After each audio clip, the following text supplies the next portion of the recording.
All right. Well, thanks. Let's jump in a little bit. Talk about this training topic. It's one that we come back to relatively frequently. As a coach had already talked about, we believe in these 5 laws of stratospheric success from the book The Go-Giver. Hey, Alex. The 5 laws of stratospheric success from The Go-Giver, and the first of those laws is what we're going to talk about today. So the law of value, if you see at the top of your handout, says the law of value, your true worth is determined by how much more you give in value than you take in payment. What in the world does that mean? Yeah. Hey, Alex. What does it mean your true worth is determined by how much more in value you give and take it than you take in payment? What does that mean to you? Brandy, what about you? Just, giving, I don't know. Well, let me ask you a question. When you're at work, how do you add value? So when somebody comes in to book an event, or they're at their event, or they've got a gaggle full of a school party that you've been dealing with all week, how do you add value at those events? I just try and make sure that they have, a lot of fun. I try and make sure that everything goes really smoothly for them, that the teachers don't have to stress about anything. If I need to be there to help, if they've got little ones, they need help getting pizza on their plate, I'll be there and help them get the pizza on their plate. Or if they've, got a group over here and a group over here, I can kind of help meander them back this way. I just try and make it as easy as possible for them so that their trip to us was fun and easy. Fantastic. Do you get paid extra for doing that stuff, or you would get paid the same regardless of whether or not you help the little ones get pizza on their plate? Same. Exactly. Alex, what about you? What do you do to add value? I think there's a lot of information that people don't know that they don't know. I think there are areas of expertise that I can offer as a roofer. There are things like, just for a specific example, there's something called blistering on roofs that people don't often know are not going to be covered by insurance. Or there are things like a wind claim, and if you tell someone half of an entire slope has to be completely damaged in order for it to be bought by insurance, that's just things they don't think about.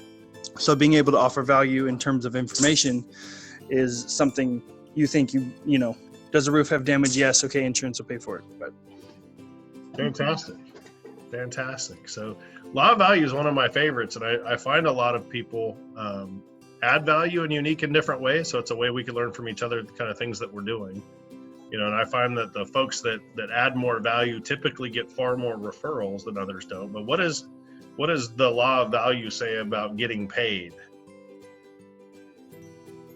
Any ideas?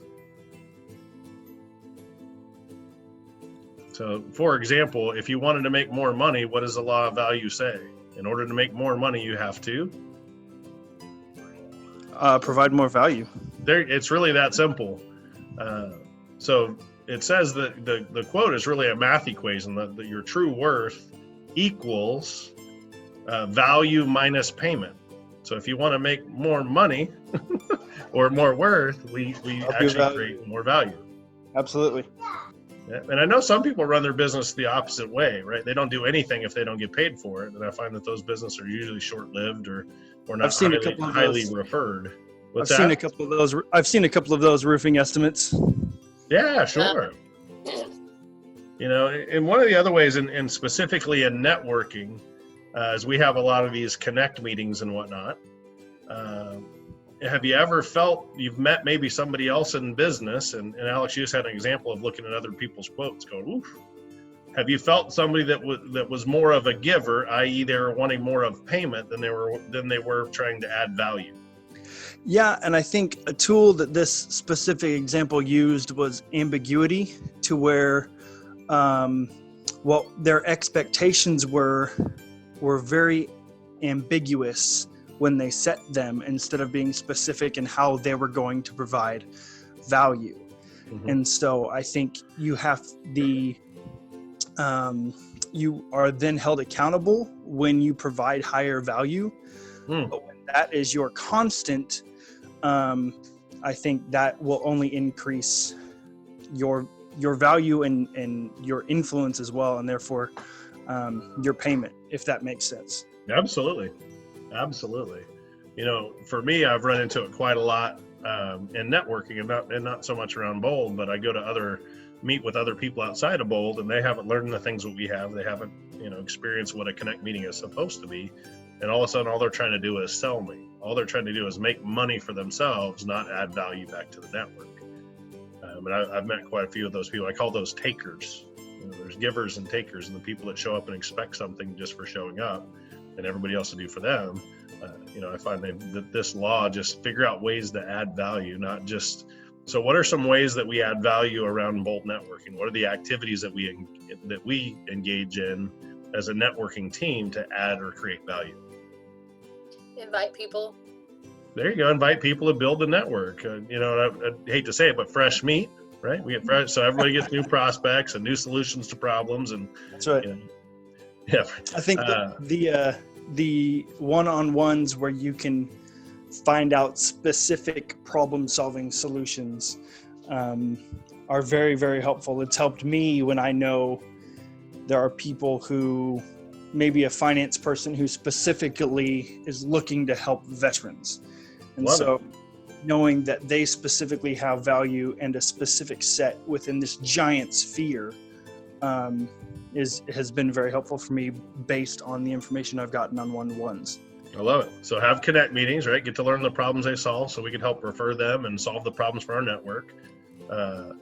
What was yours, Brandy? Invite guests to grow the network. Show up ourselves, because we're part of to Brandy, your point we were talking before the training topic is, you go to these other events because it helps the events be better.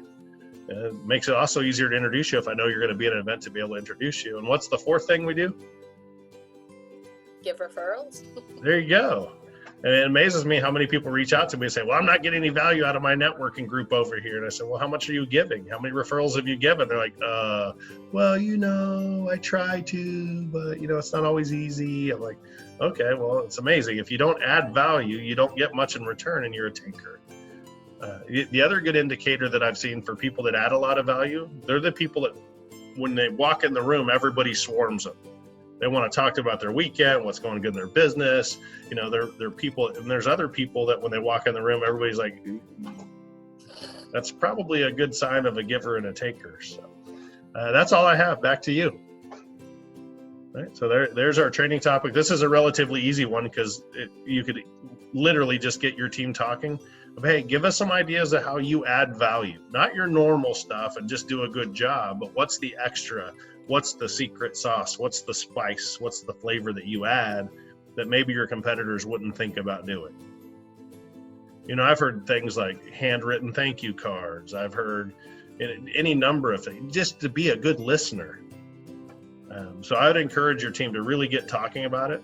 I like the last question on here because it starts to scrub our network a little bit when we talk about being a taker, and it reinforces that, hey, when we have Connect meetings, let's find out how we can add value, not just get referrals from the other person. That helps clean up a little bit.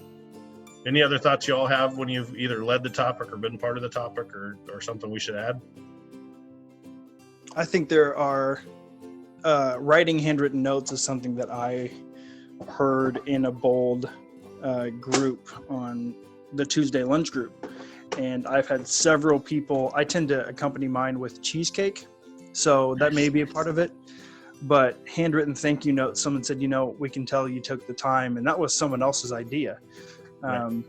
And it was very helpful. So I think the power in numbers and growing together, I think it's very, very helpful. No, I love it. I mean, I did one yesterday. I went live with a brand new member of our group. I think he's not even a teammate yet. He's just under a trial, but he's a young man. He's really sharp.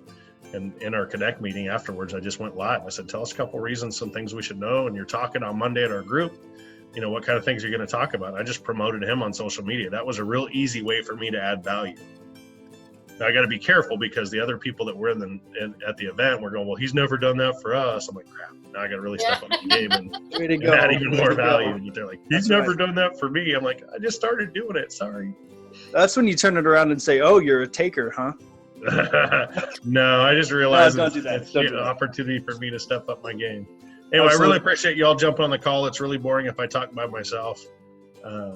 So I appreciate you taking a few minutes out to jump on a call. We appreciate you, Robert. No, thank you, sir. My pleasure.